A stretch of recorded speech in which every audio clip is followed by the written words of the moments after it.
Vamos mergulhar fundo na filosofia para lá de radical de Eliphas Levi, um pensador do século XIX, e tentar desvendar o seu maior segredo. É uma visão que transforma completamente o destino da humanidade e o que realmente significa ser o homem. Pois é. Quem foi essa figura que teve a audácia de repensar a relação entre Deus e a própria humanidade? Estamos falando, claro, de Eliphas Levi, um ocultista, um filósofo francês que, em pleno século XIX, foi lá e desafiou as convenções religiosas e filosóficas com suas ideias. E, com isso, ele acabou se tornando uma figura central no pensamento esotérico do Ocidente. Mas, afinal, qual era a sua ideia mais profunda, a mais desafiadora de todas? O que o Levi chamava de o grande arcano, sabe, o segredo supremo do ocultismo? Bom, a ideia dele basicamente vira o pensamento comum de ponta cabeça. Dê uma olhada. De um lado, a gente tem a ideia de que o homem serve a Deus, ok? Mas Levi propôs algo chocante. Para ele, o homem é, de certa forma, o criador daquele que o criou. Calma. Para ele, a imagem de Deus que a gente adora é, na verdade, um reflexo do nosso próprio potencial máximo de inteligência e de bondade. Para a gente entender isso direito, primeiro a gente precisa explorar o enigma do homem. Levi viu o ser humano como uma sombra divina, uma criatura cheia de paradoxos. O próprio Levi descreve essa complexidade toda. Ele diz assim: o homem é uno em essência, tríplice em substância, imortal e imortal. Pense nisso por um momento. Uno e múltiplo, eterno e finito, tudo ao mesmo tempo. Ele nos define como um ser feito de contradições fundamentais. E visualmente, essa dualidade fica muito clara. De um lado, temos uma origem divina, uma alma espiritual. Do outro, um estado terreno, um corpo animal. Levi usa uma imagem muito forte para descrever isso. O homem é a sombra de Deus no corpo animal, um ser eternamente dividido entre o céu e a terra. Tá, mas se a gente é esse paradoxo todo, como é que a gente se torna completo?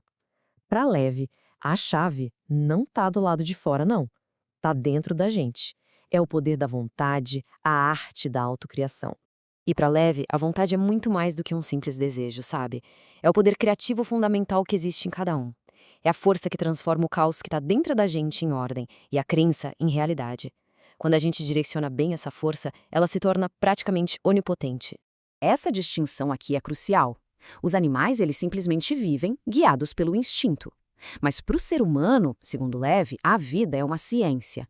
É algo que precisa ser ativamente aprendido e dominado, usando a vontade e a razão. Levi descreve esse processo em 4 etapas, quase como um eco da criação divina. Tudo começa no caos interior. Aí, a vontade age, como uma voz divina e ordena: faça-se a luz. Isso ativa a razão, que traz consciência e ordem. E no final desse processo, se libertando, o homem se cria uma segunda vez. Ele molda a si mesmo. Só que essa autocriação não é nada simples. Ela exige uma tarefa central, constante, a conquista do equilíbrio. É o que Levi Strauss chamava de a ciência do balanço moral. E aqui está o ponto principal. Para Levi, a ciência da vida é a ciência do equilíbrio moral. Não se trata de escolher um lado e eliminar o outro, mas sim de aprender a harmonizar as forças opostas que existem dentro de nós e no mundo. Pensem nas grandes dualidades: razão contra fé, saber contra religião. Levi dizia que a verdadeira sabedoria não está em escolher um deles, mas em conciliar os dois, encontrando ponto de harmonia entre eles. E esse equilíbrio vale também para a sociedade. Levi contrasta o direito, que quando fica isolado leva ao egoísmo, com o dever. Para ele, o dever é a verdadeira liberdade em ação. É a expansão do ser através do serviço e do sacrifício. É no dever, e não no direito, que o ser humano se realiza de verdade. E tudo isso nos leva ao destino final, a ideia mais radical de Levi: a ascensão ao que ele chama de homem-deus. Mas o que é o homem-deus? Olha, não se trata de virar uma divindade literal, tá? É um estado de perfeição humana. É aquele ser cuja alma se identificou completamente com o princípio eterno da verdade e da justiça, transcendendo as limitações humanas comuns. Nesse estado, o ser humano é mais do que livre. Ele é senhor. Ele não obedece a regras de fora, porque ninguém pode lhe ordenar coisa alguma. Ele não age por obrigação, mas a partir de uma natureza que se tornou boa e justa por si mesma. Os atributos desse ser são bem paradoxais. Ele não tem mais direitos ou deveres do jeito que a gente entende. Ele faz o bem simplesmente porque quer.